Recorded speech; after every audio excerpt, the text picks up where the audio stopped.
ताकि वो हस्तिनापुर के परिवर्तन का भाग बनकर धर्म के मार्ग पर चल सके, नवीन युग का आलिंगन कर सके। परंतु माधव, आप आज मैं तुम्हारा सारथी नहीं हूं पार्थ। आज मैं तुम्हारे किसी भी प्रश्न का उत्तर नहीं दे सकता। आज मैं तुम्हारा सखा हूं, एक ज्येष्ठ भ्राता के समान हूं पार्थ। और जैसा मैंने कहा है वैसा करो पार्थ।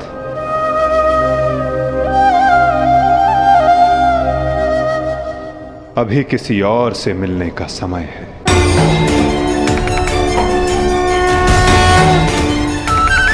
जैसी आपकी आज्ञा।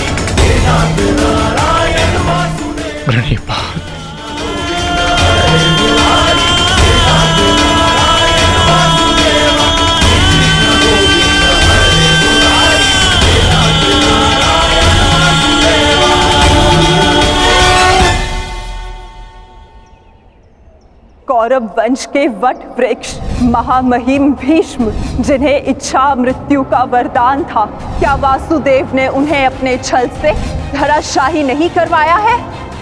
यही तुम्हारा अंतिम अवसर है पार्थ। पितामह को इस पीड़ा से मुक्त करो पार्थ।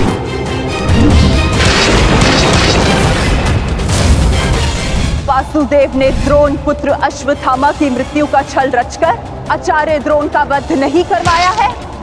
क्या मेरे पुत्र दुर्योधन की रक्षा कर रहे उसके मित्र कर्ण को छल से नहीं मरवाया है वासुदेव ने? अंगराज को युद्ध का आवाहन दो पार्थ। यदि अंगराज के हाथों में विजय धनुष आ गया तो तुम कुछ नहीं कर पाओगे पार्थ। बाण संधान करो पार्थ। पुत्र दुर्योधन पर युद्ध के नियमों के विरुद्ध जाकर प्रहार किया गया, क्या वो वासुदेव का छल नहीं था?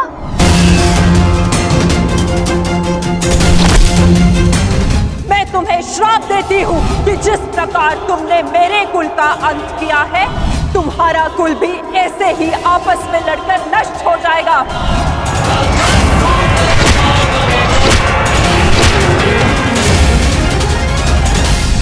एक बहुत ही बुद्धिमान ज्ञानी पुरुष ने मुझसे कहा था कि मनुष्य अपने प्रत्येक चयन का परिणाम स्वयं भुगतता है।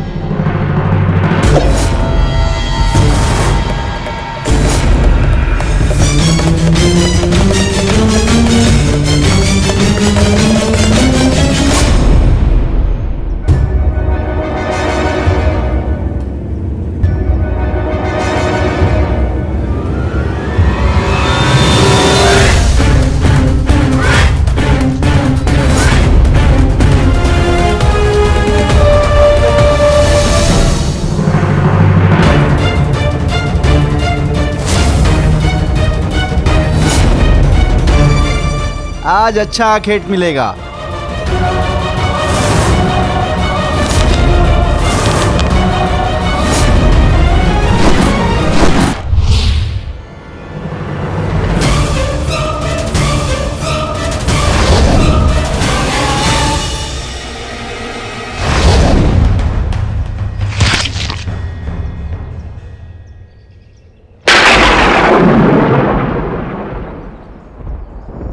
आपका ये बाण मेरा चरण भेद नहीं पाया, परंतु अब से मेरे शरीर का ये भाग सबसे दुर्बल होगा और अब कोई भी बाण मेरे इस स्मरण स्थल को भेद पाएगा और यही मेरे इस देह को त्यागने का कारण बनेगा।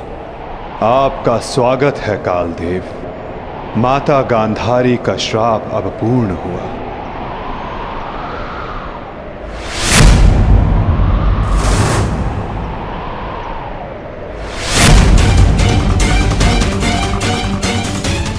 श्री कृष्ण, ये कैसा अनर्थ हो गया मुझसे? प्रभु, प्रभु मुझे माफ कर दो प्रभु, मुझसे बहुत बड़ी भूल हो गई। मुझे लगा कि यहाँ कोई हिरण है, परंतु तुम विलाप ना करो व्याध, तुमने कुछ भी अनुचित नहीं किया। जो कुछ भी होता है सब में मैं स्वयं सम्मिलित होता हूं। कर्म के चक्र को कोई नहीं टाल सकता। त्रेता युग में मैंने जब श्री राम का अवतार लिया था, तब उस युग में तुम वीर वानर वाली के नाम से प्रसिद्ध थे, और उस युग में मैंने बाण चलाकर तुम्हारा वध किया था, और उस कारण हेतु आज तुम्हारा बाण मुझे आकर लगा है। मेरे जीवन का उद्देश्य धर्म स्थापना था, और अब जब धर्म की नींव रखी जा चुकी है, तो मेरी उपस्थिति इस धरती का संतुलन बिगाड़ देगी। हर मनुष्य इस धरती पर एक उद्देश्य लेकर आता है, और उस उद्देश्य को पूर्ण करना उसका कर्तव्य होता है। मैंने अपने जीवन का उद्देश्य पूर्ण किया, और आज तुमने अपना कर्तव्य पूर्ण किया व्याध। किंतु जब जब धरा पर अधर्म और अन्याय बढ़ेगा, मैं तब तब लौटकर पुनः आऊंगा। मैं जा रहा हूं, किंतु मेरी सीख गीता का ज्ञान बनकर समस्त संसार में शेष रहेगी। वो बालकों की चंचलता में होगी, इस संसार के कण कण में होगी। रूप बदलेगा, किंतु मैं सदैव रहूंगा। शरीर का अंत होता है, किंतु जो अमर रहता है वो है सीख।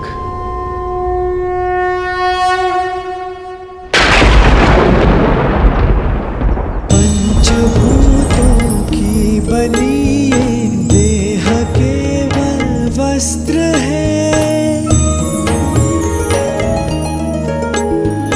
पंचभूतों की बनी ये देह केवल वस्त्र है। आत्मा का जो वास्तविक है, घर कहीं यत्र है। व्यर्थ चिंता है जीवन की, व्यर्थ है मृत्यु का भय। आत्म को ना मार पाते शस्त्र अग्नि समय। ईश्वर स्वयं है सृष्टि सारी, कहाँ उसको खोजना। जो भी होता शुभ ही होता, सब उसी की योजना। कामनाएं फल की छूटे, वो ही सच्चा कर्म है। ईश्वर चरण में हो समर्पण, वो ही केवल धर्म है।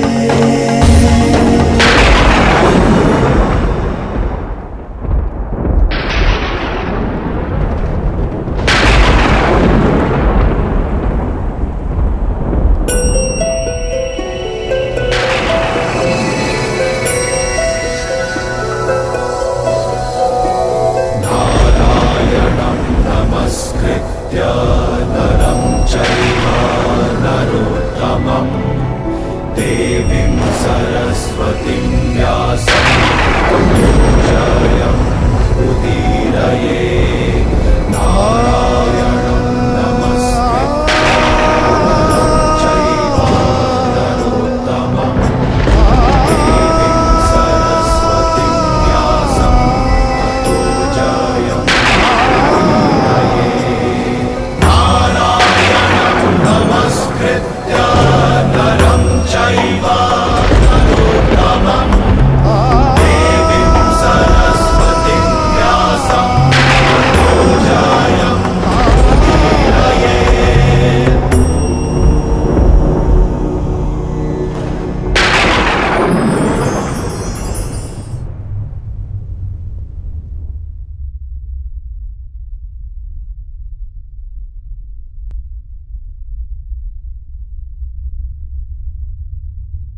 श्री वासुदेव को छोड़कर नहीं जा सकते। ये उनका ही आदेश है लक्ष्मणा। द्वारका का अंत होने को है। उनका आदेश था कि मैं तुम सभी को यहां से हस्तिनापुर ले जाऊं। मैं उनके आदेश का पालन कर रहा हूं और तुम्हारा भी यही कर्तव्य है।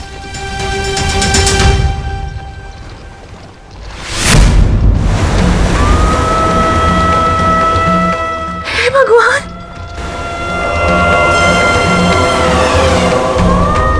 हमारा द्वारका।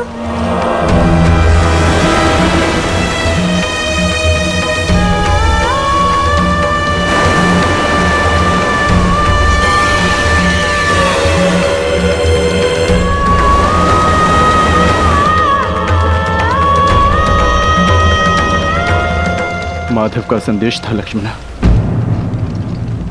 कि लक्ष्य पूर्ण हो जाने के पश्चात समापन आवश्यक है, अन्यथा संतुलन बिगड़ता है। सृष्टि अपना संतुलन बना रही है लक्ष्मणा।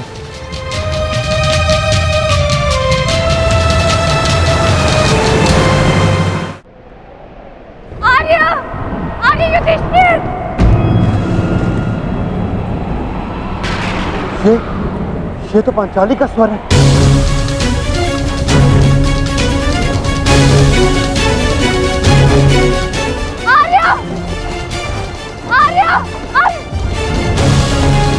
आर्य, माधव। क्या हुआ पांचाली? माधव किसी संकट में है आर्य। द्वारका पर कोई संकट आया वो। माधव किसी समस्या में। हम हाथ पर हाथ धरे नहीं बैठ सकते। शांत शांत शांत शांत पांचाली, शांत। तनिक सोचो, जो हर समस्या का हल है, जो हर संकट का मोचन है, उन माधव को कुछ नहीं होगा। और फिर अर्जुन द्वारका गया है ना? परंतु आर्य। धैर्य रखो पांचाली, माधव को कुछ नहीं होगा। मुझे उन पर पूरा विश्वास है और अपने अनुज अर्जुन पर भी।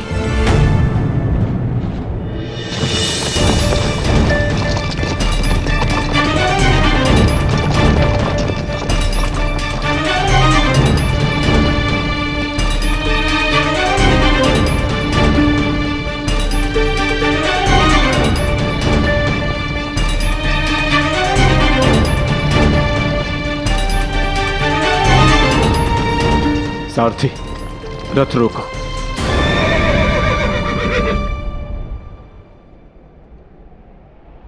ये स्थान सुरक्षित लग रहा है। क्या हुआ काकाश्री? आपने रथ क्यों रुकवा दिया? यात्रा थकान को जन्म देती है लक्ष्मणा। कुछ प्रहर विश्राम कर लेना चाहिए। चलो।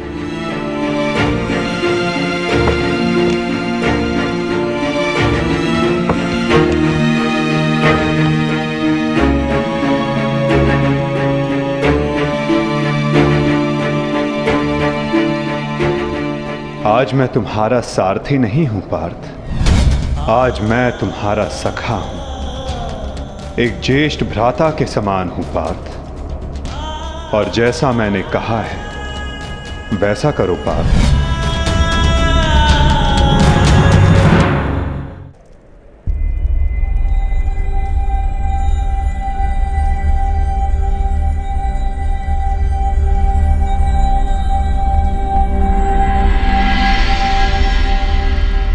ये सब क्या हो रहा है काकाश्री?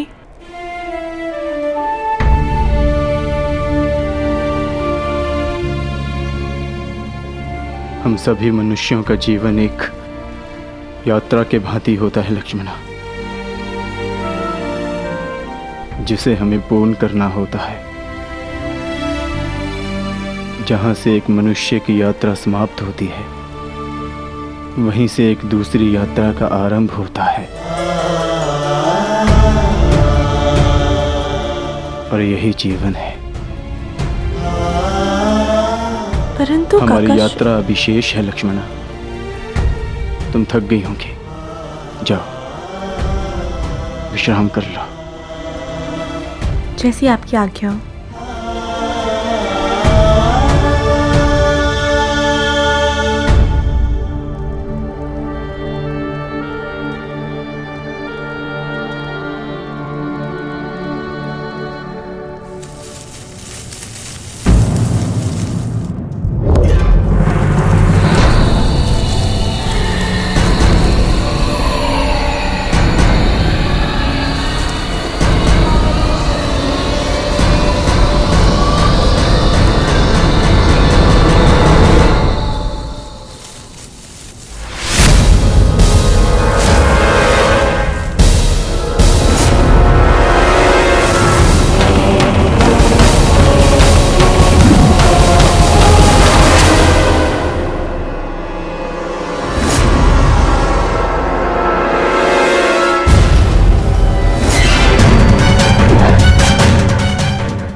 अन्यथा परिणाम भुगतने के लिए सज्ज हो जाओ। उत्तर दो इसे।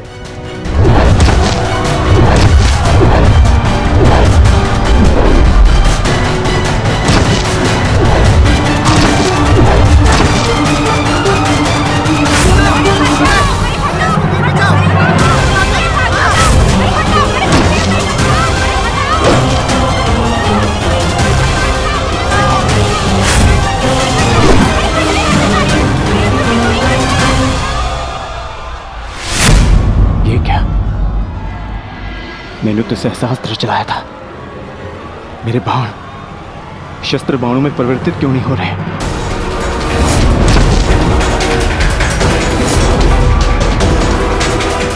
मेरा लक्ष्य कैसे चूक सकता है?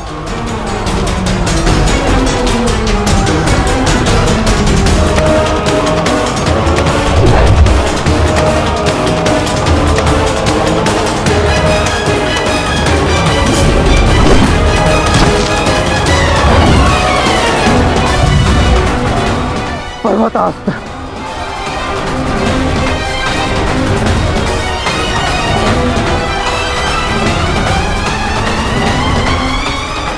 ये सब क्या हो रहा है? बाण प्रकट क्यों नहीं हो रहे? कैसे करूंगा मैं सबकी रक्षा?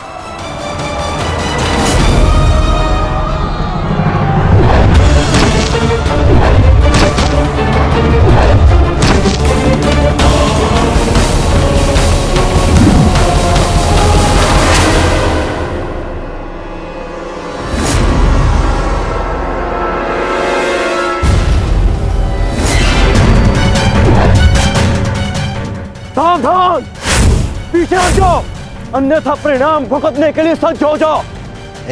उत्तर दो इसे।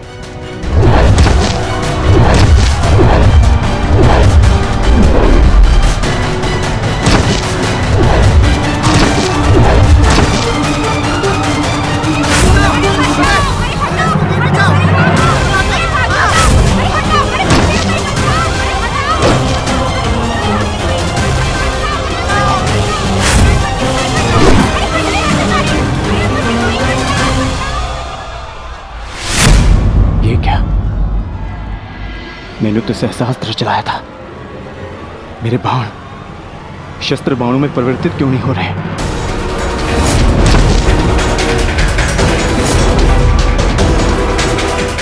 मेरा लक्ष्य कैसे चूक सकता है?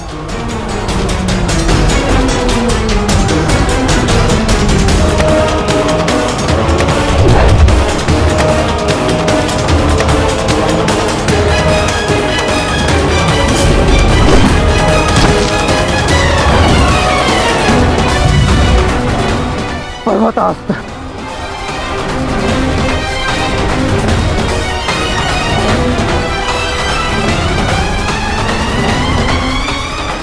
ये सब क्या हो रहा है? बाण प्रकट क्यों नहीं हो रहे?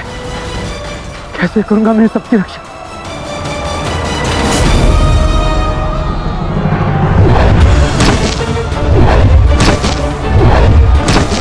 तुम शीघ्रता करो पार्थ, द्वारका की सभी स्त्रियों को अपने साथ हस्तिनापुर लेकर लौट जाओ। किंतु माधव, मैं आपके आदेश का पालन कैसे करूं? कैसे करूं इन सबकी रक्षा?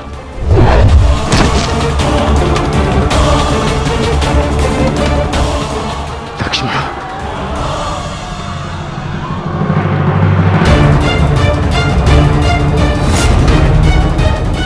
इधर छुप के बैठिए। उठ, उठ, चलो, चल, चल।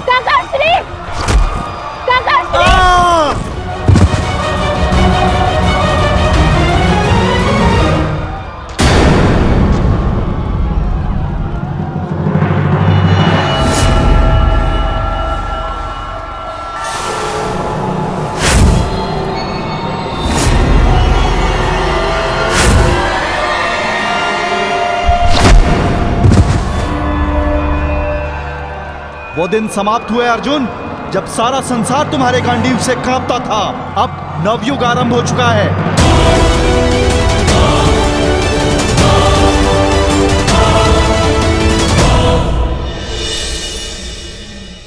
मैं समझ नहीं पा रहा हूं ज्येष्ठ, कैसे मेरे बाण अपना संधान नहीं कर पाए। कैसे मेरे गांडीव की प्रतिज्ञा टूटी। मेरे रहते हुए मेरी सुरक्षा में आई कितनी स्त्रियों को वो कितने धन को लूट कर ले गया। मैं कुछ नहीं कर सका। मैं माधव के आदेश का पालन नहीं कर पाया। जैसे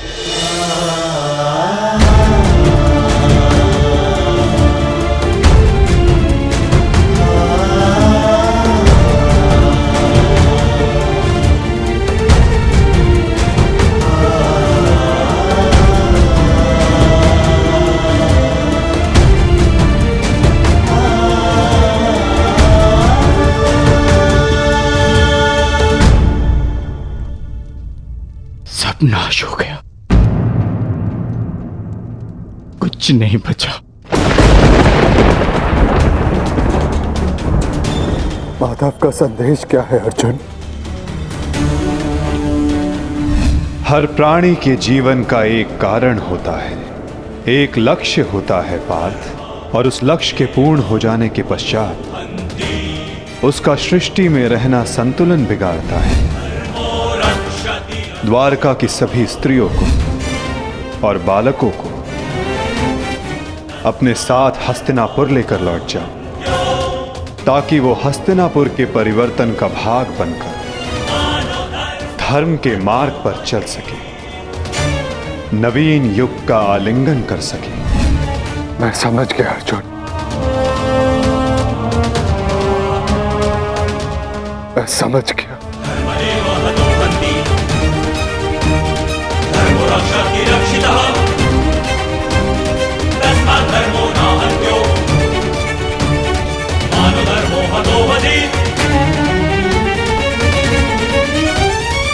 परिवर्तन का समय आ गया है। नई पत्नियों को आने के लिए पुरानी पत्नियों का झड़ना आवश्यक है।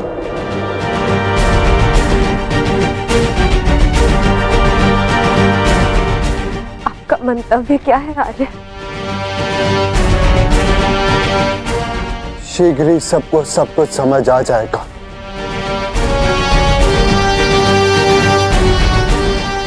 हस्तिनापुर की राजसभा का आह्वान किया जाए। परीक्षित और वृषकेतु को अवश्य बुलाया जाए।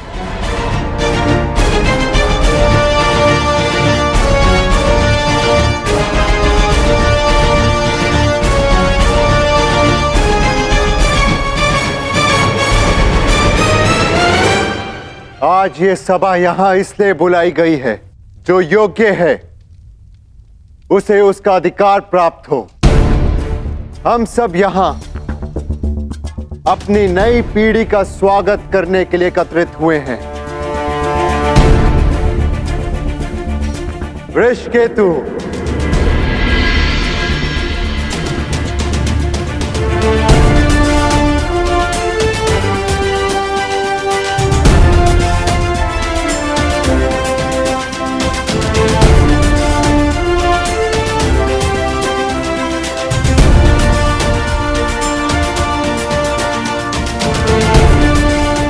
परीक्षित,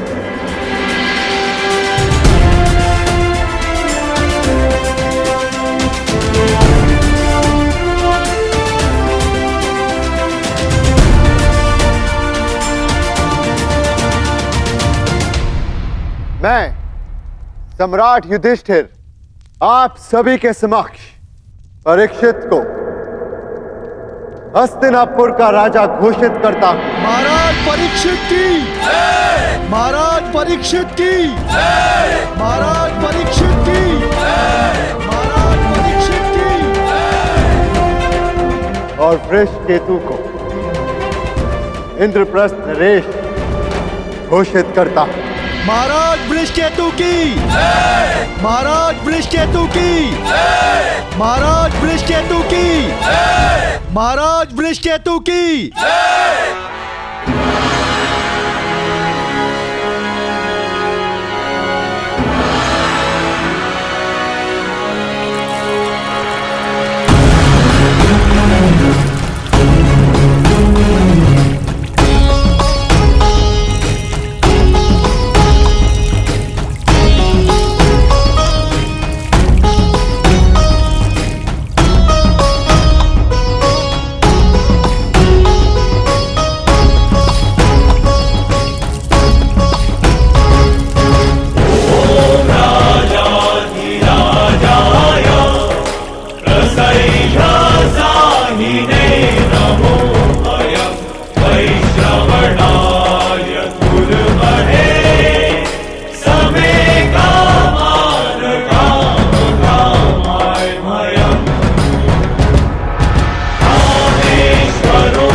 परीक्षित की, महाराज वृषकेतु की, महाराज परीक्षित की, महाराज वृषकेतु की। सदैव एक दूसरे का साथ देते रहना और स्मरण रखना कि शक्ति बिना उत्तरदायित्व के भान के विनाश लाती है। सदैव अपना उत्तरदायित्व स्मरण रखना।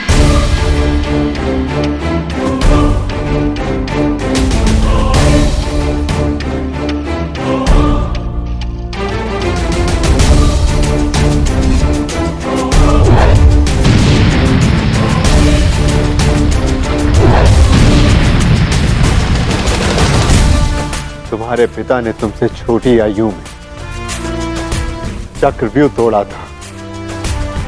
ध्यान रहे, काम, क्रोध, मद, मोह और आसक्ति के चक्र में मत पड़ना पुत्र। हमें तुमसे अनेकों आशाएं हैं।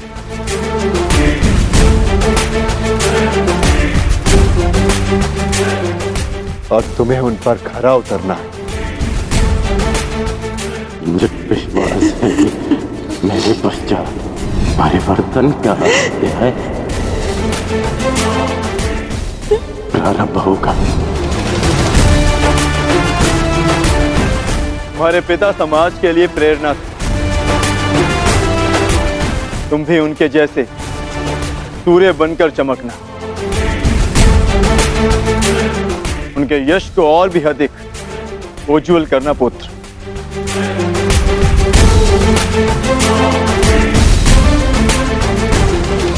और स्मरण रखना पुत्र, मनुष्य का कर्म उसके चुनाव, उसकी नियति का निर्धारण करता है। सदा शुभ कार्य करना। महाराज वृषकेतु की, महाराज परीक्षित की, महाराज वृषकेतु की, महाराज परीक्षित की, महाराज वृषकेतु की, महाराज परीक्षित की, महाराज वृषकेतु की, महाराज परीक्षित की। शौचमिन्द्रिय निग्रह निर्विद्या सत्यं क्रोधो दशकं धर्मलक्षणम्। निर्विद्या सत्यं क्रोधो दशकं धर्मलक्षणम्। दशकं धर्मलक्षणम्।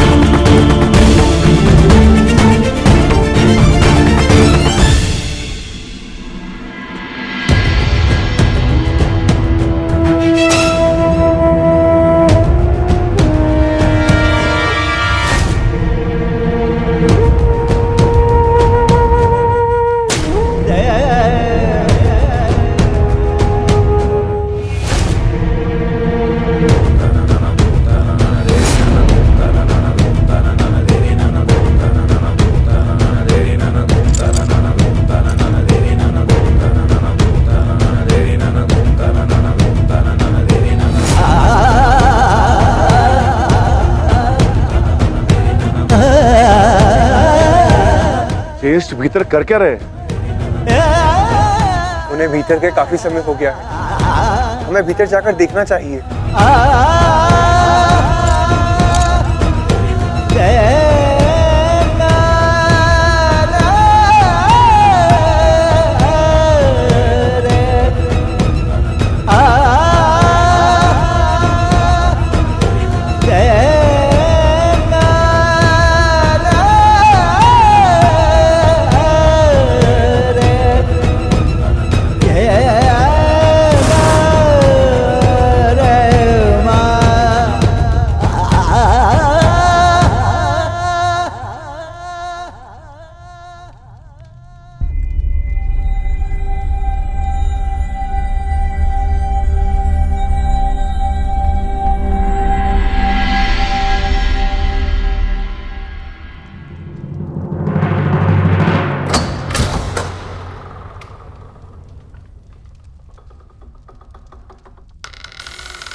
आप इन वस्त्रों में? माधव का संदेश सुनकर भी नहीं समझे अर्जुन। एक समय के पश्चात जब मनुष्य के जीवन का लक्ष्य पूर्ण हो जाता है तो उसकी उपस्थिति सृष्टि का संतुलन बिगाड़ देती है।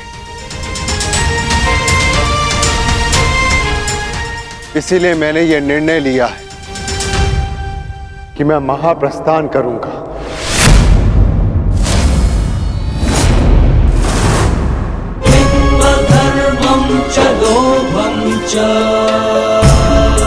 किंतु इस प्रकार आप हम सभी को अकेले छोड़ के नहीं जा सकते ज्येष्ठ। यदि आप महाप्रस्थान का निर्णय ले ही चुके हैं तो हम सब आपके साथ चलेंगे।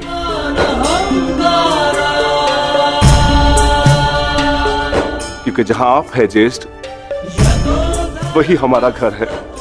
हाँ ज्येष्ठ, मनुष्य अपनी परछाई के बिना अस्तित्व में कैसे रह सकता है? हम पांचों भाई एक दूसरे की परछाई हैं। हम ना एक दूसरे के बिना रहेंगे और ना ही जिएंगे।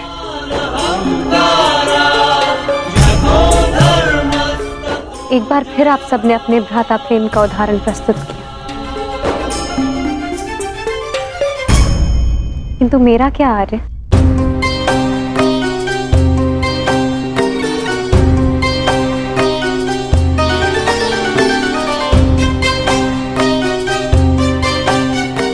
पांचाली, मैं जहां जा रहा हूं वह मार्ग बहुत कठिन है और तुम सब उस मार्ग पर नहीं जा पाओगे।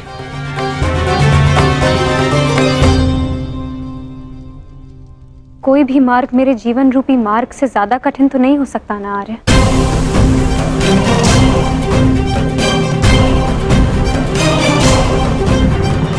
राज्यसभा में हुए वस्त्र हरण के संताप को मैं सह गई, ये सोचकर कि मेरे पांचों पति मेरे साथ हैं, मेरा प्रतिकार लेंगे।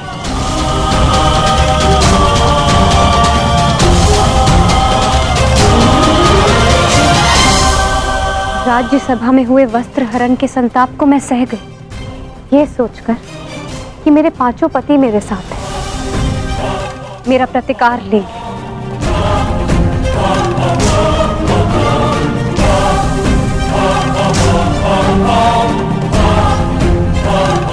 तेरह वर्षों के वनवास और अज्ञातवास को हंसते हंसते काटा, ये सोचकर कि मेरे पति मेरा त्राण करेंगे। मेरे पुत्रों की असमय मृत्यु से कठिन कोई और कंटक तो नहीं हो सकता ना आर्य, परंतु सहा मैंने, क्योंकि मेरे पुत्रों के पिता, मेरे पांचों पतियों का सानिध्य मुझे प्राप्त है, और आज आप मुझे ही छोड़कर जा रहे। माता कुंती ने आदेश दिया कि पांचों भाई आपस में बांट लो। मैं बटी आर्य, परंतु मैंने आप पांचों को बटने नहीं दिया।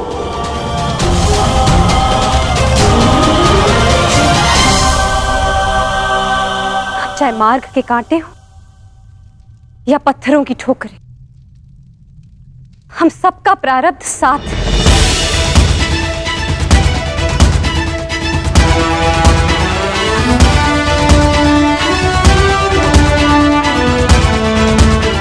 और यही मेरा निर्णय है आर्य। आप जहां भी जाएंगे मैं आपके साथ चलूंगी, और मुझसे मेरा यह अधिकार कोई नहीं छीन सकता, स्वयं आप भी नहीं।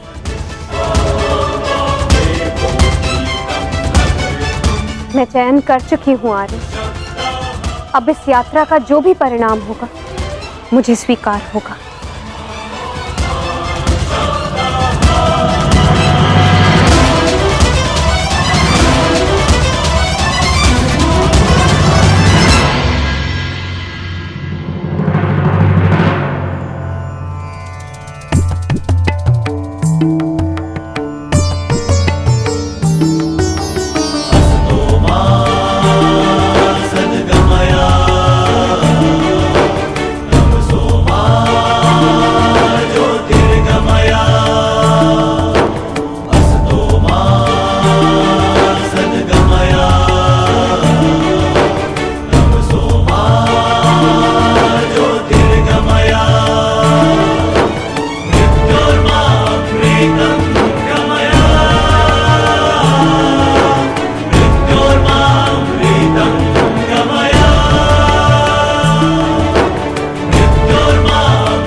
मैंने कौरवों और तुम में कभी भी पक्षपात नहीं किया। यदि प्रिय युधिष्ठिर को स्वीकार है तो हस्तिनापुर नया राज्य बनाने में तुम्हारी सहायता करे। परंतु पुत्र, इसके बदले मुझे भी तुमसे कुछ चाहिए। तुम्हारी माता कुंती यही हस्तिनापुर में रहे। आज तक के इतिहास की सबसे बड़ी, सबसे रोमांचक, मनोरंजक द्यूत क्रीड़ा हम सबके जीवन का सबसे बड़ा खेल होगा। 5 की शक्ति दास हो गई दुर्योधन। युधिष्ठिर भी तुम्हारा दास हो गया। जो विजय संसार के सबसे बड़े युद्ध में नहीं मिल सकती थी, वो युद्ध के चाल में तुम्हारी हो गई। वो शेष है द्रौपद पुत्री पांचाली। पांचाली पांचाली पांचाली पांचाली पांचाली। अब ये द्रौपद पुत्री पांचाली विधिवत तुम्हारी दासी हुई। दुशासन, तुम मेरा अपमान करने वाली उस दासी को अपने इन भुजाओं से उसके बाल पकड़कर खींचकर इस सभा में लेकर आओ। दुर्योधन, तुम अपनी सीमा का अतिक्रमण कर रहे हो। वहीं पूर्ण विराम लगा दो। तुम इस भांति एक स्त्री का अपमान नहीं कर सकते।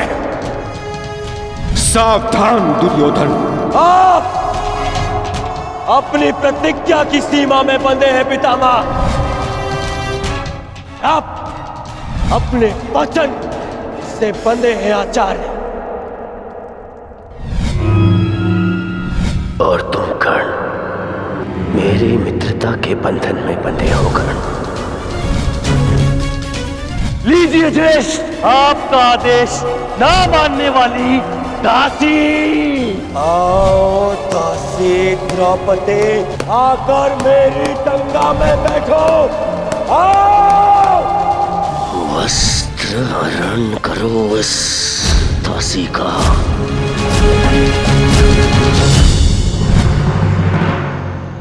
पुत्र परीक्षित, सदा द्यूत और शर्त से दूर रहना पुत्र।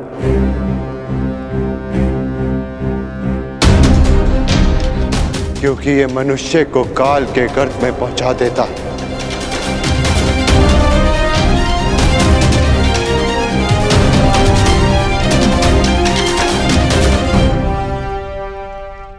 इस सभा में इतना सब कुछ हो जाने के बाद भी आप सब मौन हैं।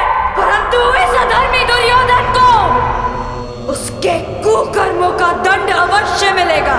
और उससे पहले इस सभा में उपस्थित वो हर व्यक्ति जिसने मौन रहकर ये अधर्म होते हुए देखा, उन्हें उनके मौन रहने का दंड मिलेगा। श्राप है ये अग्निसुता द्रौपदी का।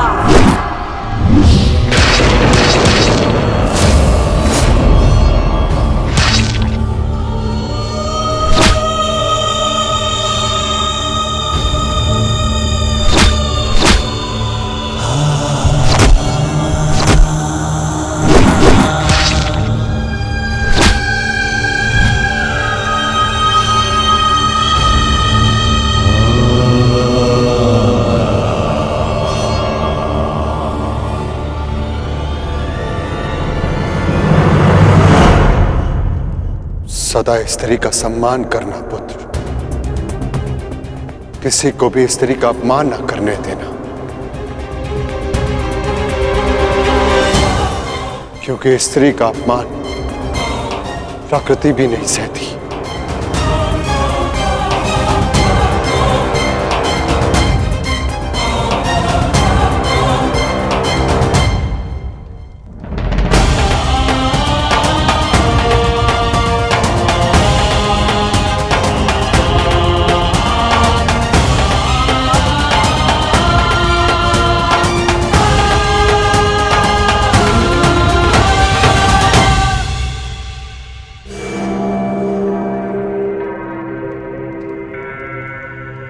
मैं दुर्योधन आज हस्तिनापुर के सिंहासन को दांव पे लगाता हूं।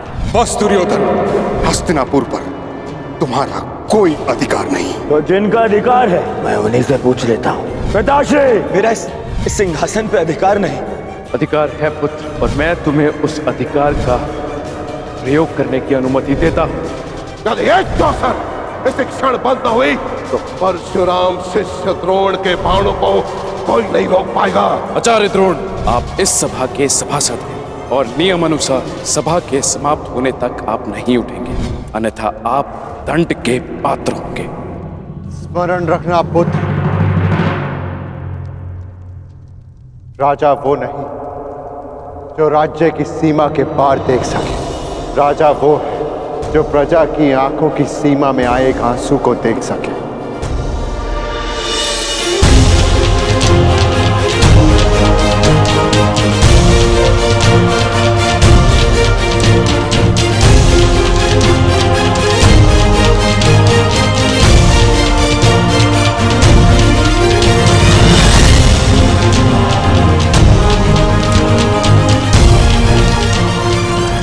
राजनीति का नहीं, सदा प्रजा नीति को ध्यान में रखकर निर्णय लेना पुत्र,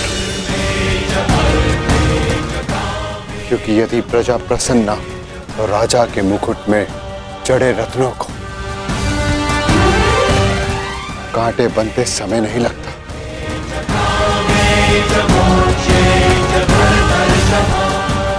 धर्म के साथ शासन करना,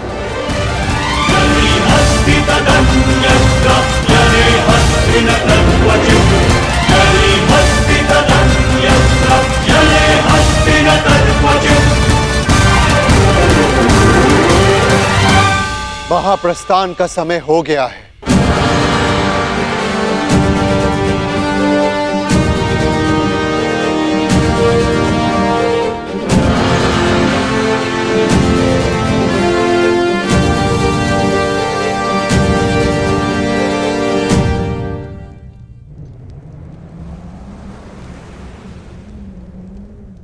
वानप्रस्थ में प्रस्थान करने का समय आ गया है।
प्रणिपात पिताश्री।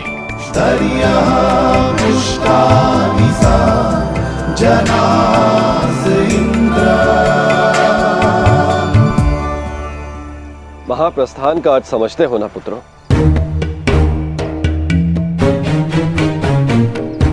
महाप्रस्थान का अर्थ है कि तुम इस संसार को त्याग कर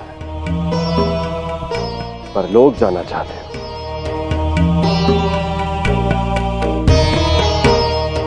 परंतु स्मरण रहे,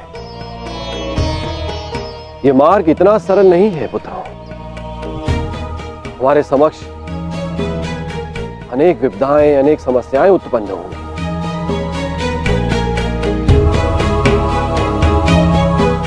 और तुम्हारे संरक्षक इंद्र के रहते हुए यह कैसे संभव है? तुम चलो मेरे साथ, मैं स्वयं तुम्हें अपने रथ पर देवलोक ले चलूंगा।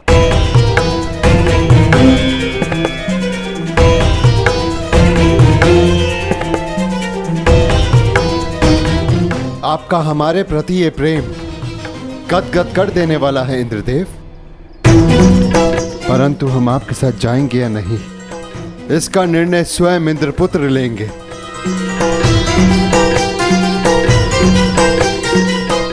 अर्जुन, निर्णय तुम्हारा है।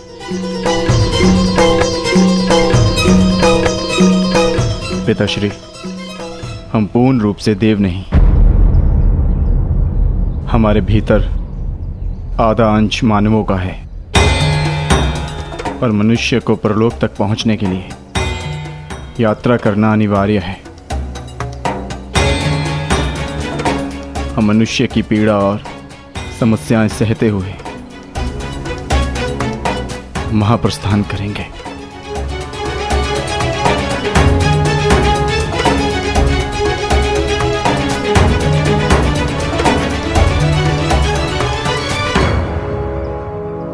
मुझे तुम पर गर्व है पुत्र।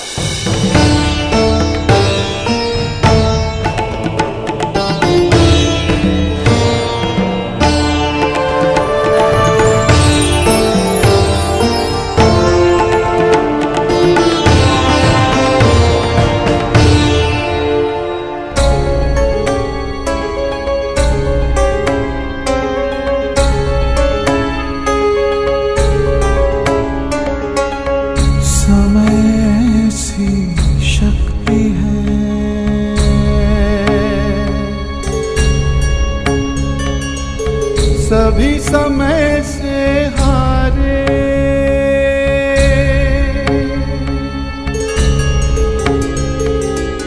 समय से शक्ति है, सभी समय से हारे।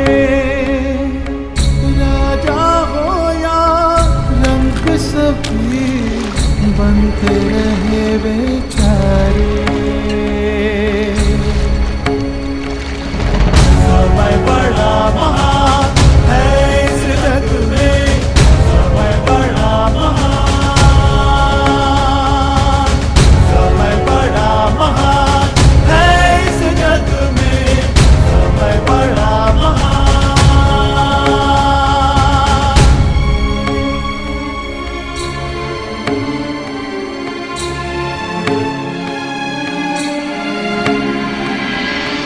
माया का धुआं फैलाए, भ्रम के जाल बिछाए, मन में घृणा द्वेष भरे, फिर अपनों को लड़वाए।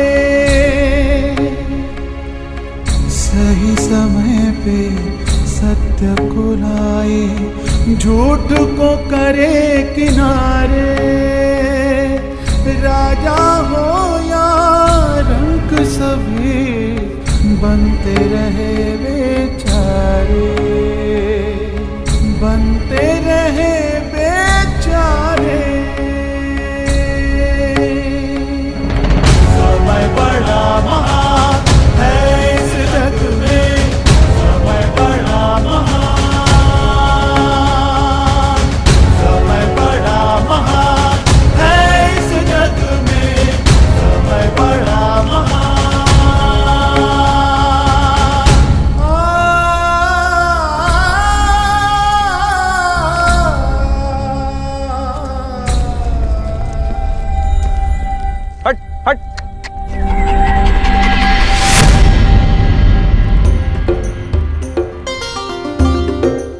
देखिए ना ज्येष्ठ, कब से कुकुर हमारा पीछा कर रहा है। जाओ, हमारे पास तुम्हें देने के लिए कुछ भी नहीं है। प्रतीत होता है कि आर्य नकुल के रूप पर मोहित हो गया है।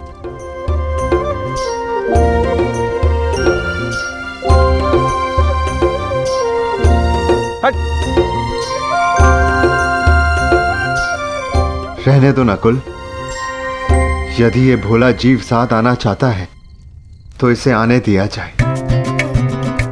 मनुष्य की अंतिम यात्रा में जो साथ दे उससे सच्चा सह यात्री और कोई नहीं। और फिर क्या पता इस कुकुर को भी इसका लक्ष्य प्राप्त हो जाए। आने दो।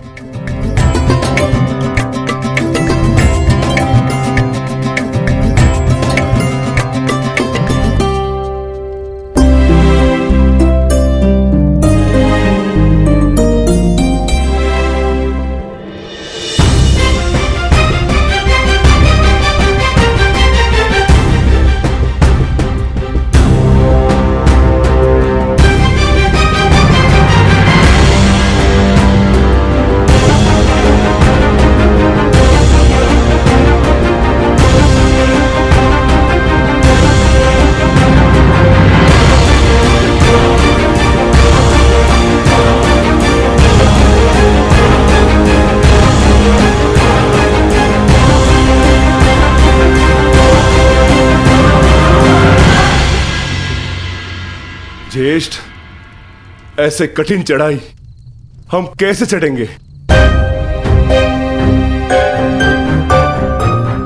मार्ग अब दुर्गम नहीं, अगम हो गया है और किस ओर जाना है इसका भी कोई भान नहीं।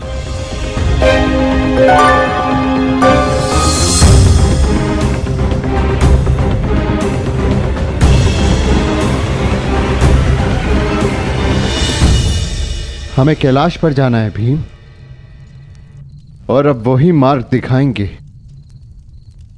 जो कैलाशपति हैं।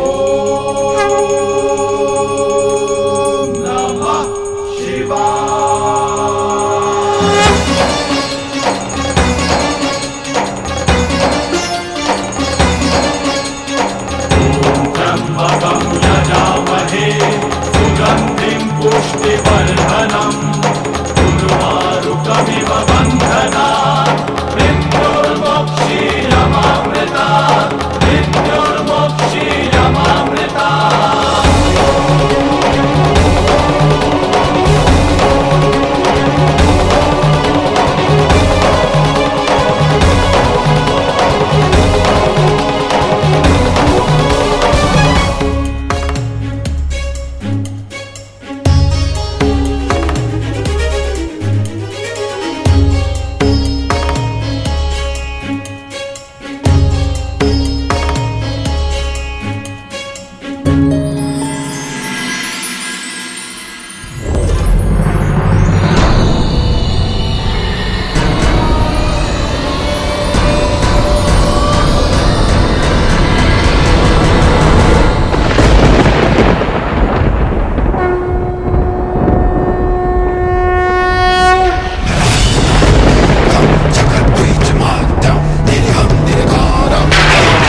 प्रणिपात महादेव।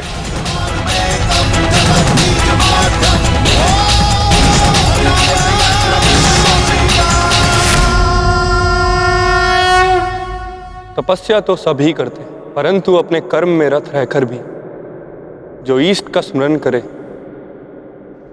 वही वास्तविक तपस्वी है युधिष्ठिर। तुम सबने एक क्षण भी मेरा ध्यान नहीं त्यागा। मैं प्रसन्न हुआ। यहाँ पृथ्वी का छोर आ गया है पांडुपुत्रों। इससे आगे का मार्ग इहलोक को जाता है। मृत्युर्मोक्षीयमामृता ॐ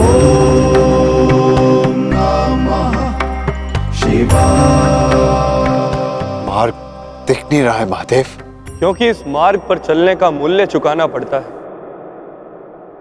जो सरल नहीं।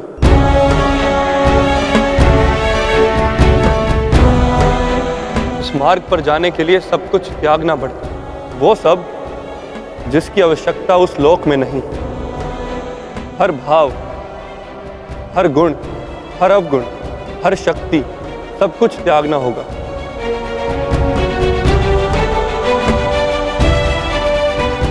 जब मनुष्य में केवल पंच तत्व रह जाते हैं, आत्मा में चेतना और हृदय में धर्म, तो ही ये मार्ग दिखता है। मैं समझ गया महादेव, मैं समझ गया।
इस यज्ञ कुंड में अपना हर भाव, हर शक्ति समर्पित कर दो पांडुपुत्रों।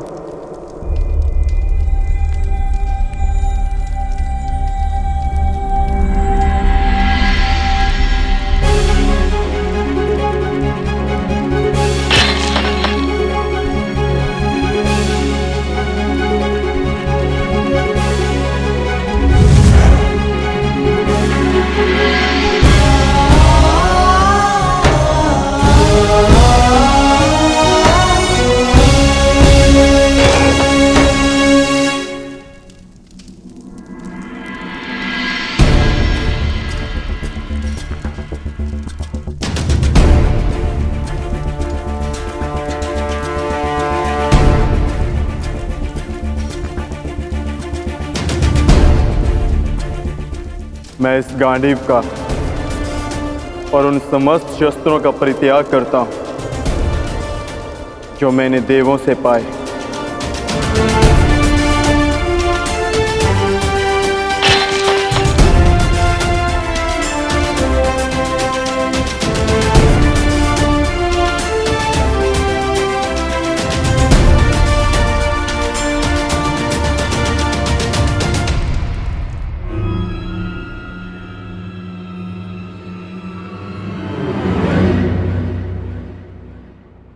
ज्येष्ठ, मार्ग तो अभी भी प्रकट नहीं हुआ। तुम्हारी बारी है पांचाली।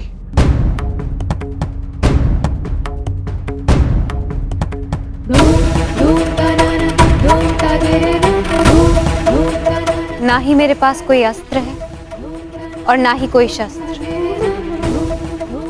परंतु मैं अपने हृदय की अग्नि, अपनी सभी आकांक्षाओं और सभी भावनाओं को इस पवित्र अग्निकुंड में समर्पित करती हूँ।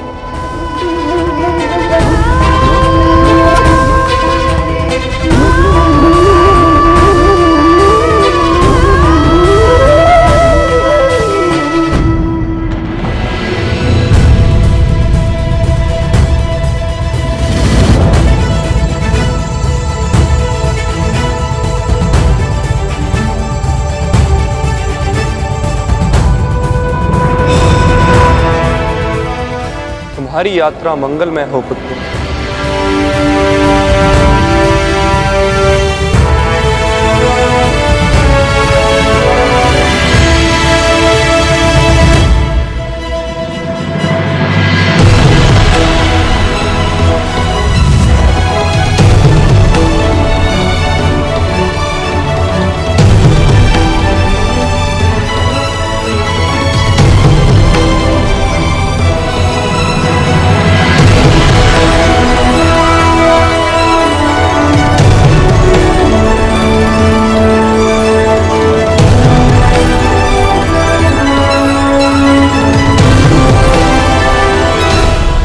ये क्या कर रहे हैं ज्येष्ठ?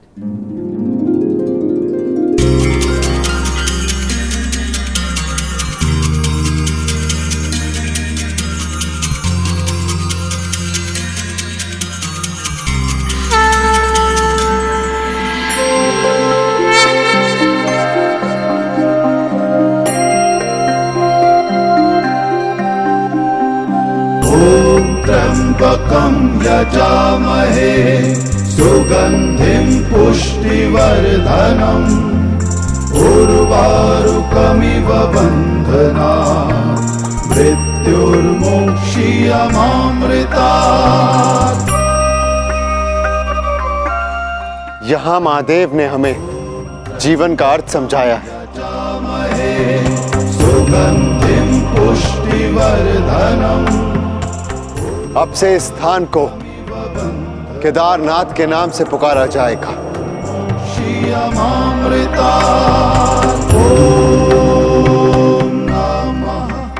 जो भी यहाँ आकर दर्शन करके अपनी भावनाओं और कामनाओं का त्याग करेगा उसे देवलोक का मार्ग प्राप्त होगा। शिवा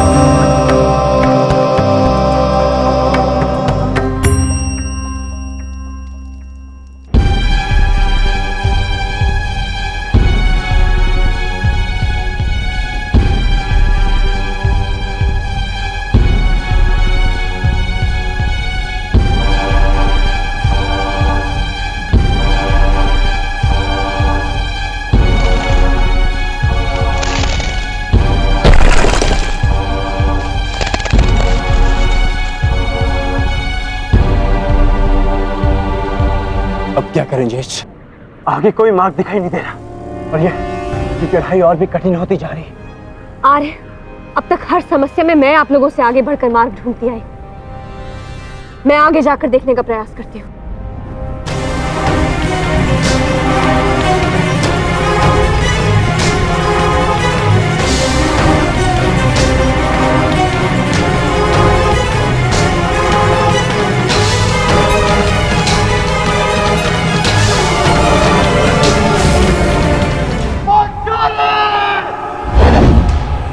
पांचाली! पांचाली!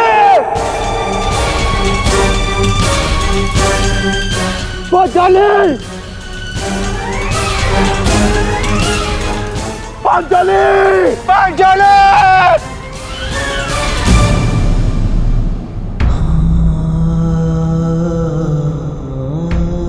ये क्या हो गया ज्येष्ठ? पांचाली सदैव के लिए हमें छोड़कर चली गई। नहीं नकुल, ऐसा नहीं हो सकता। मैं इन सारे पर्वतों को नष्ट करके पांचाली को निकाल लाऊंगा। शांत भीम, शांत रहो। यही नियति है और हमें इसका सम्मान करना चाहिए। नियति? कैसी नियति ज्येष्ठ? महादेव ने कहा था ना कि इस यात्रा पे चलने से पूर्व हमें अपना सब कुछ त्यागना होगा। अपना हर एक भाग, गुण, सब कुछ। चलो अनुज, आगे बढ़।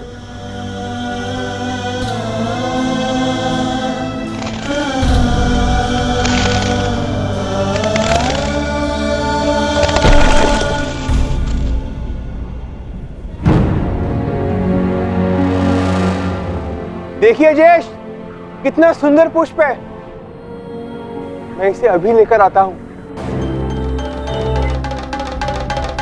नकुल, नकुल रुक जाओ, आगे खाई है, तुम्हें दृष्टि भ्रम हुआ है, वहां कोई पुष्प नहीं है।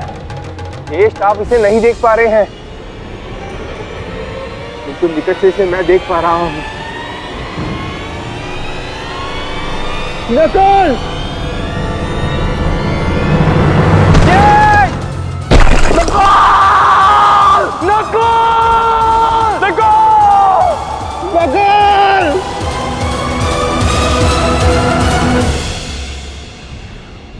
यही नकुल की नियति थी। उसे स्वयं की सुंदरता से बड़ा मोह था और वो सुंदरता के मोह से ही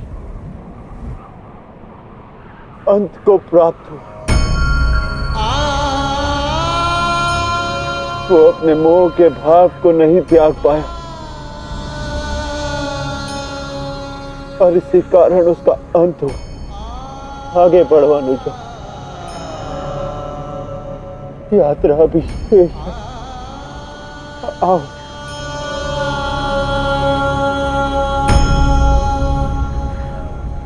आओ अनुजा।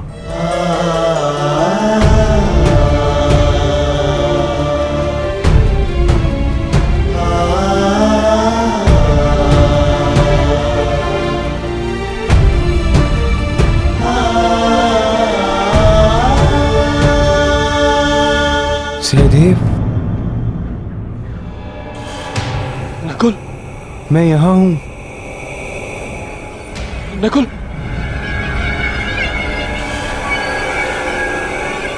सहदेव, रुक क्यों गए? आगे बढ़ो, मुझे तुम्हारी आवश्यकता है। ज्येष्ठ, नकुल जीवित है।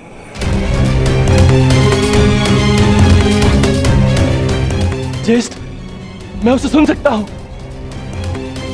मैं उसे लेकर आता हूं। अनुज, देखो, ये तुम्हारा भ्रम है। भ्रम? भ्रम में तो आज तक आप हमें रखते आए हैं ज्येष्ठ, क्योंकि आपने कभी हमसे प्रेम किया ही नहीं। आपके सहोदर नहीं है ना हम? सौतेले भाई अंत तक सौतेले ही होते हैं।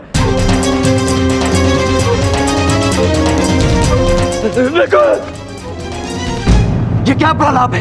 ये क्या कह रहे हो तुम? सत्य कह रहा हूं। आपको नकुल के जाने का कोई दुख नहीं, क्योंकि मैं और वो आपके सगे भाई नहीं है। नहीं सहदेव, ये क्या? किंतु वो मेरा सगा भाई है और उसके बिना मैं यहाँ से नहीं जाऊंगा। नहीं सहदेव, नहीं, कुछ नहीं है। नहीं चाहिए, नहीं चाहिए आपकी सहायता। सहदेव, आप तीनों तो चाहते नहीं कि वो बचे। मैं अपने भाई को स्वयं बचाऊंगा। सहदेव! सहदेव!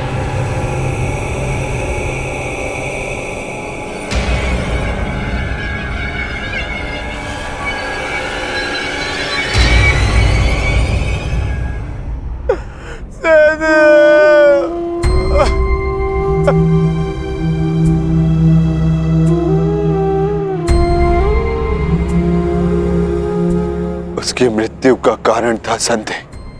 वो अपने मन से संदेह को नहीं त्याग पाया और नकुल के संसार से जाने के पश्चात उसे पाने के लोभ ने इसके प्राण हर लिए।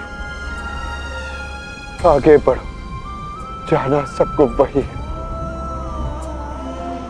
कर्म क्या होता है ये नियति निर्धारण करेगी।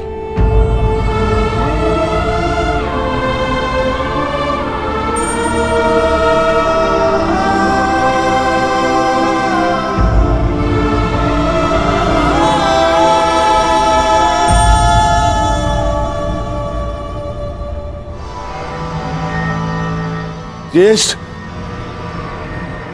आगे कुछ भी दिखाई नहीं दे रहा है।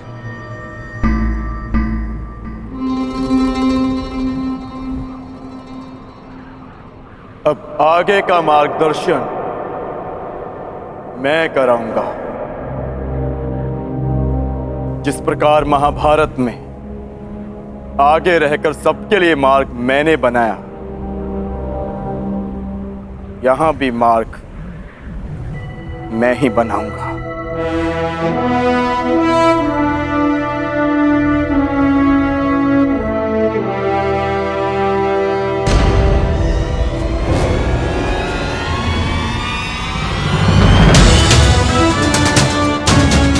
तो बहुत बहुत विहल खाई है। इसे कैसे पार करेंगे?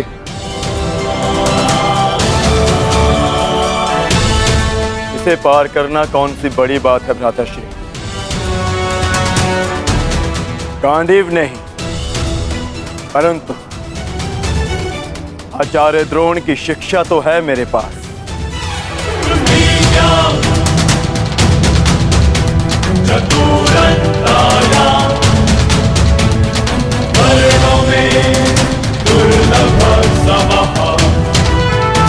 इच्छास्त्र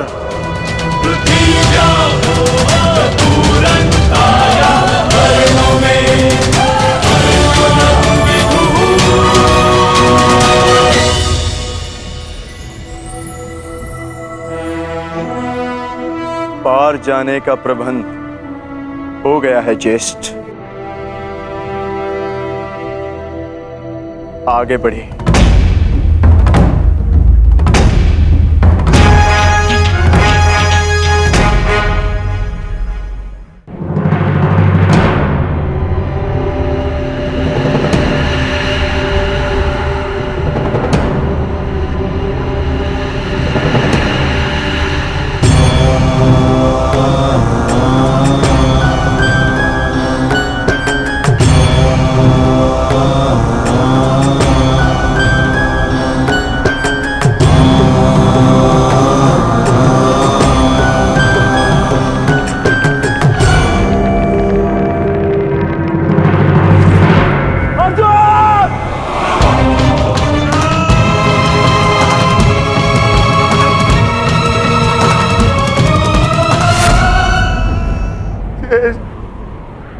अब अर्जुन क्यों?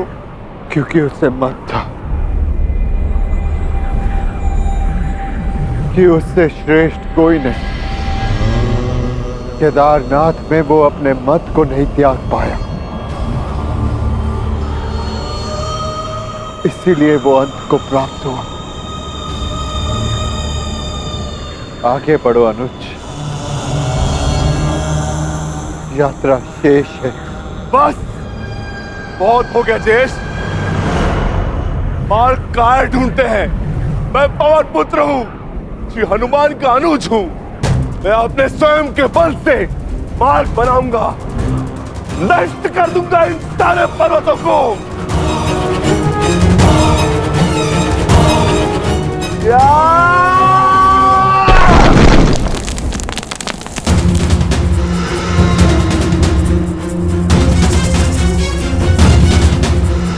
आगे बढ़िए ज्येष्ठ।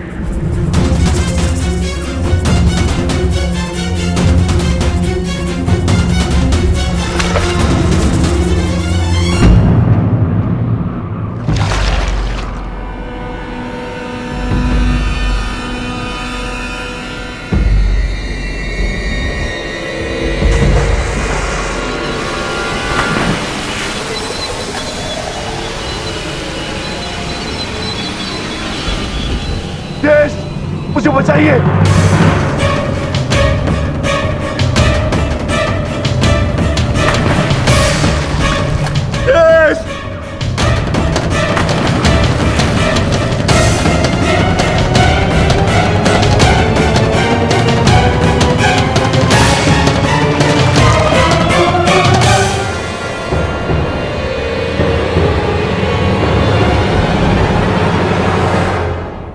क्षमा करना भीम,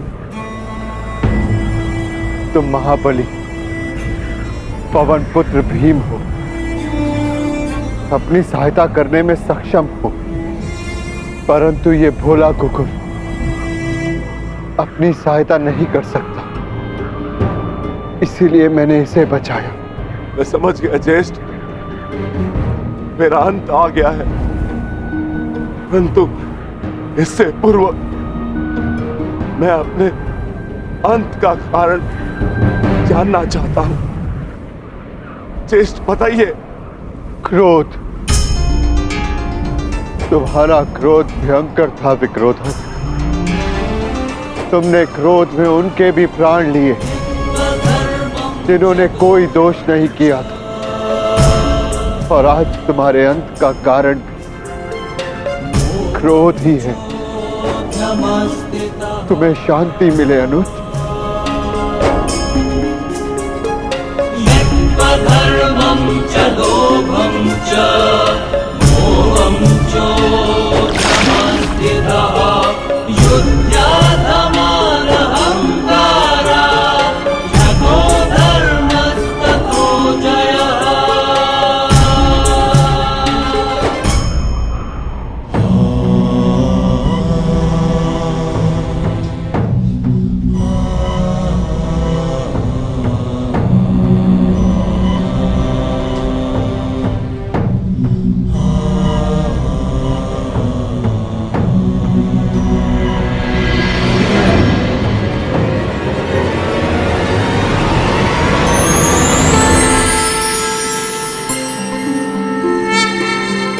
तुम्हारा स्वागत है युधिष्ठिर।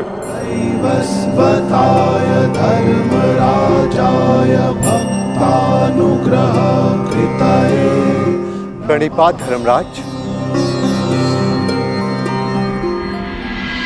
इस परलोक की यात्रा में तुम काम, क्रोध, मोह, लोभ सबसे विरक्त रहे, इसलिए तुम्हें सशरीर स्वर्ग में प्रवेश करने का वरदान मिलता है। तुम्हारे भाई और पत्नी अपने गुण अवगुण शक्ति का मत नहीं छोड़ पाए, इसलिए वो यहां तक पहुंचने में असक्षम रहे। ये एक सीख है युधिष्ठिर कि अपना परम स्थान पाने के लिए सब कुछ त्यागना पड़ता है। आओ भीतर चले आओ।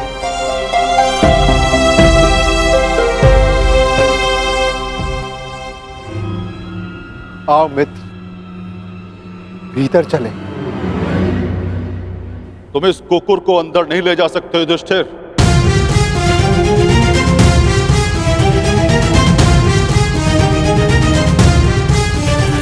क्षमा कीजिएगा धर्मराज, परंतु जिन कठिनाइयों से जिस प्रकार मैंने इस यात्रा को पूर्ण किया है, उसी प्रकार इस कुकुर ने भी इस यात्रा को पूर्ण किया है। और हर यात्री को लक्ष्य तक पहुंचने का फल अवश्य मिलना चाहिए। मैं इस कुकुर को छोड़कर नहीं जाऊंगा। जो अंत तक साथ दे वही धर्म है, और इस नाते ये कुकुर मेरा धर्म है। मैं युधिष्ठिर अपने धर्म को त्याग कर स्वर्ग की कामना भी नहीं कर सकता धर्मराज। आप आज्ञा दें, मैं लौट जाऊंगा।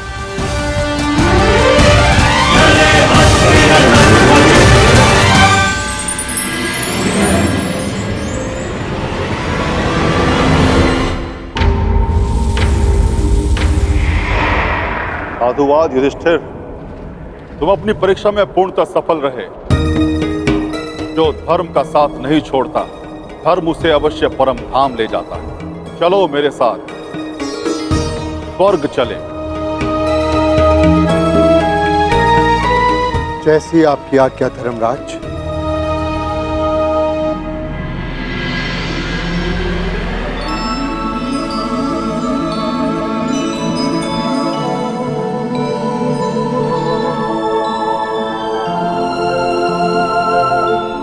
आओ युधिष्ठिर आओ। इस स्वर्ग में तुम्हारा स्वागत है।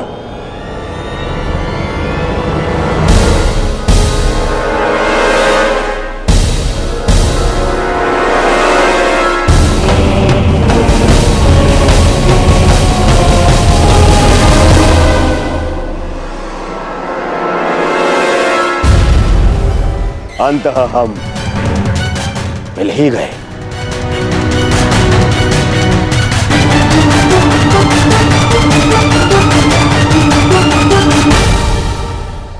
अरे किंतु तुम अकेले क्यों आए हो?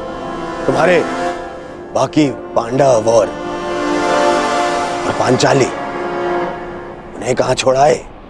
उन्हें साथ नहीं लाए?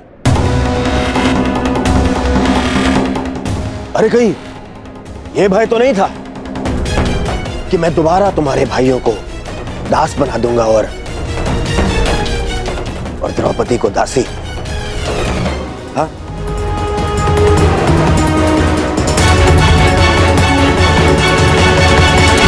ये सब यहाँ क्यों धर्मराज? ये यहाँ इसलिए क्योंकि इन्हें युद्ध में वीरगति प्राप्त हुई थी।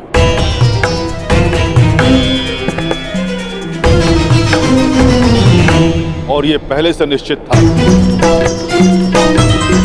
कि जो कुरुक्षेत्र में वीरगति प्राप्त करेगा उसे स्वर्ग में स्थान मिलेगा। परंतु मेरे भाई और पांचाली कहाँ है धर्मराज? मुझे उन्हें देखना है। आओ मेरे साथ।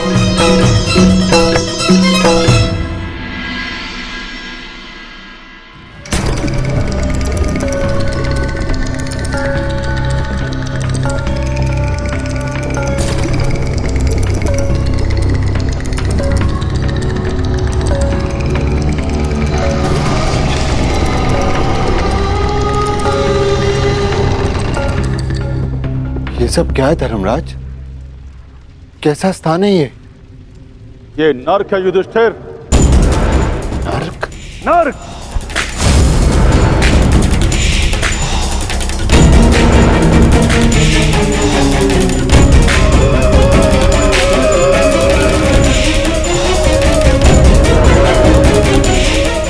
किंतु आप मुझे यहाँ क्यों लाए? चलिए। रुकिए सम्राट युधिष्ठिर! हमें छोड़कर मत जाइए। आपकी देह को छूकर जो वायु आ रही है उससे हमारा मन तृप्त हो रहा है। ये किनका स्वर है धर्मराज? उनका, जिन्हें अपने अपने कर्मों का दंड मिल रहा है।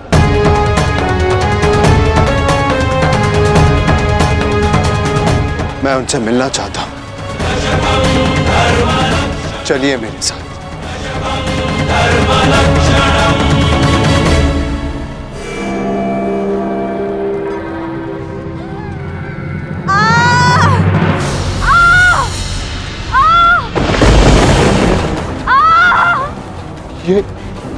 ये अन्याय है धर्मराज।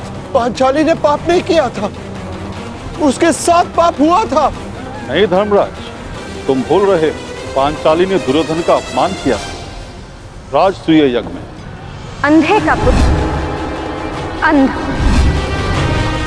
परंतु उसने दुर्योधन के साथ साथ धृतराष्ट्र का भी उपहास उड़ाया था। हर क्षेत्र में निपुण होने के पश्चात भी और स्वयंवर में बुलाए जाने के पश्चात भी कर्ण को अस्वीकार कर दिया। ये शरसंधान नहीं होगा, क्योंकि मैं एक सूत पुत्र से विवाह नहीं करूंगी। ये वही दर्प की अग्नि है जो इसे जला रही है।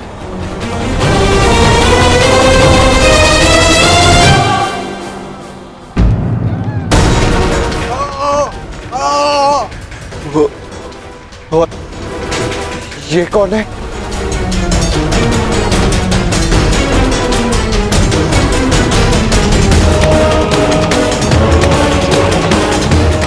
अपना बचपन स्मरण करो युधिष्ठिर, और स्मरण करो धनुर्विद्या के महारथी बालक का, जिसने अभ्यास में विघ्न डालने वाले श्वान का मुख बाणों से भर दिया था।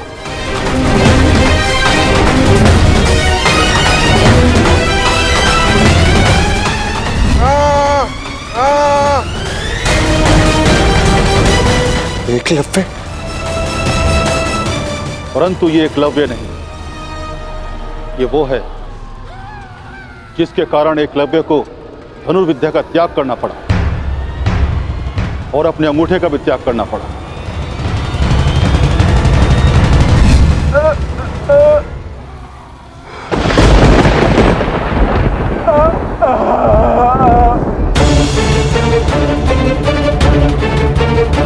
अर्जुन। अर्जुन की इसी लालसा के कारण एकलव्य को बहुत कुछ खोना पड़ा। वही पाप अर्जुन को इस परिस्थिति में ले आया है। तो फिर भीम का है धर्मराज? भीम उधर है।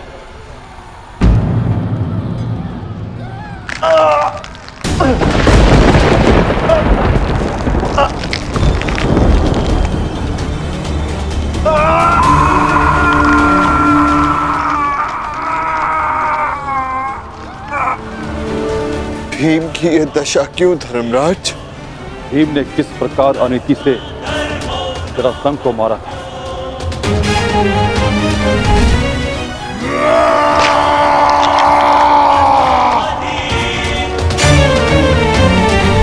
और किस प्रकार दुर्योधन की जंगा तोड़ी थी।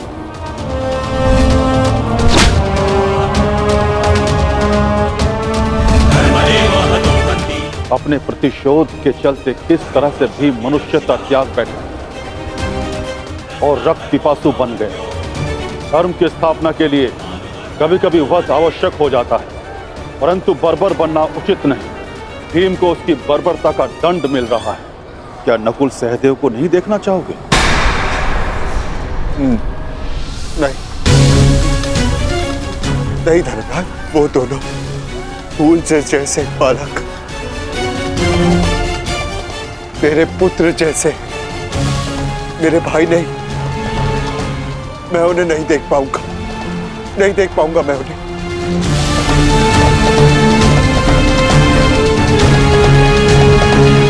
तो स्वर्ग चलें युधिष्ठिर?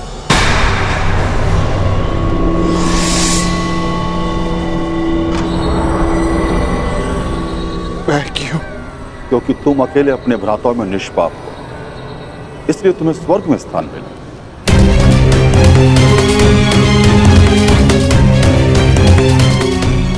नहीं नहीं धर्मराज, मैं अपने भाइयों को छोड़कर नहीं जाऊंगा। यदि उन्होंने कोई अनीति की है तो उसका कारण मैं, एक ज्येष्ठ होने के नाते मेरा कर्तव्य था कि मैं अपने भाइयों को, अपने परिवार को उचित मार्ग दिखाऊं। मैं अपने परिवार को छोड़कर नहीं जाऊंगा यहां से। जहां मेरा परिवार रहेगा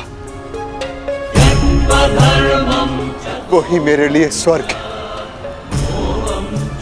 मैं यहीं रहूंगा धर्मराज, यहीं।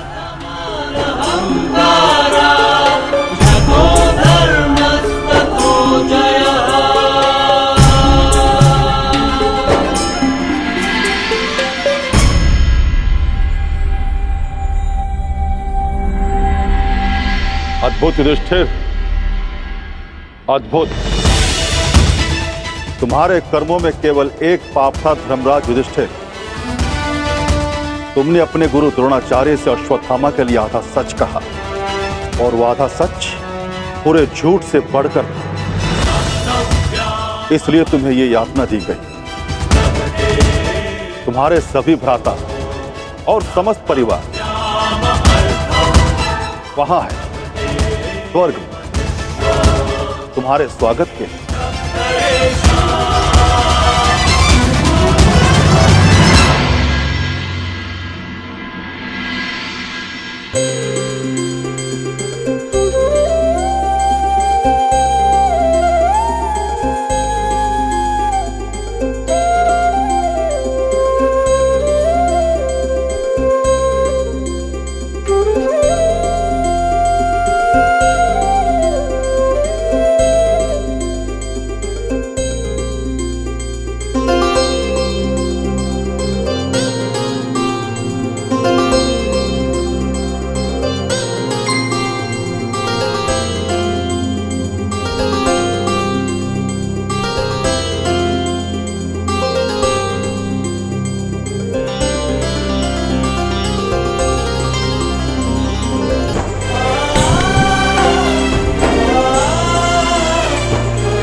आइए ज्येष्ठ।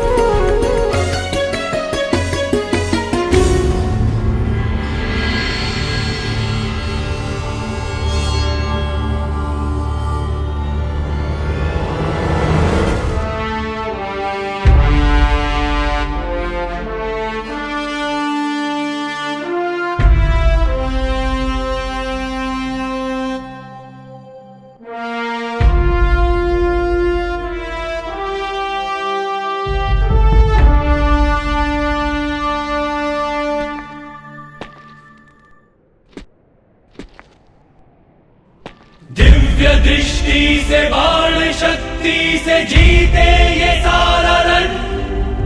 मित्र वेग है, सूर्य तेज है, कवच चढ़ा इसके तन।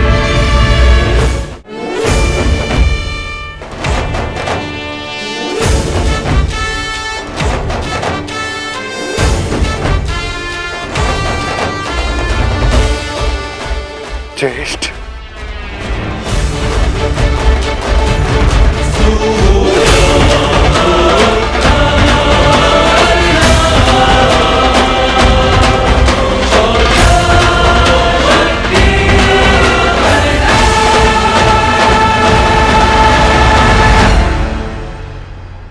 अनुज,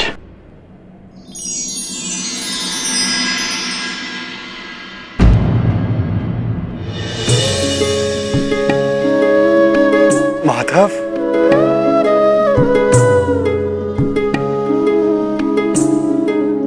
माधव,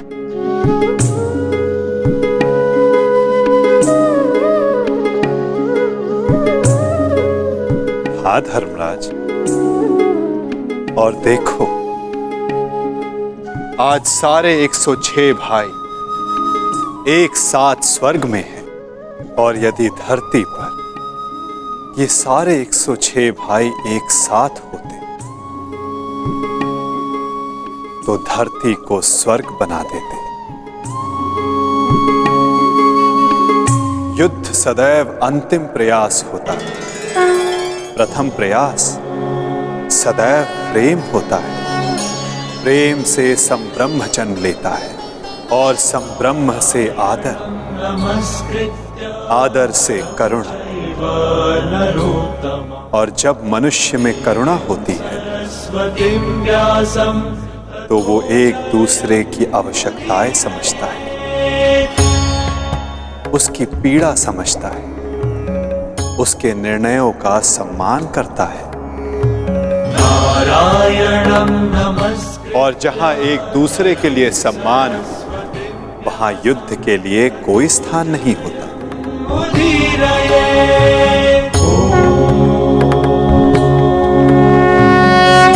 परंतु माधव, धरा को आपकी कमी अवश्य अनुभव होगी। मैं दूर कहां हूं, मैं तो कण कण में हूं, तृण तृण में हूं। मैं हर मनुष्य के भीतर हूं। जहां मेरी सोच है मैं वहां हूं।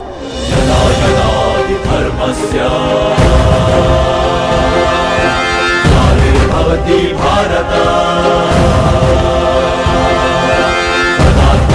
सृजाम्यहम्।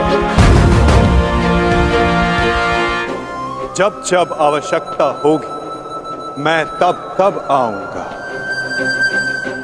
और आशा करूंगा कि इस बार मैं युद्ध में नहीं, परिवर्तन की यात्रा का सारथी बनूं, उसका सारथी बनूं जिसके मन में विजय नहीं, परिवर्तन का भाव हो।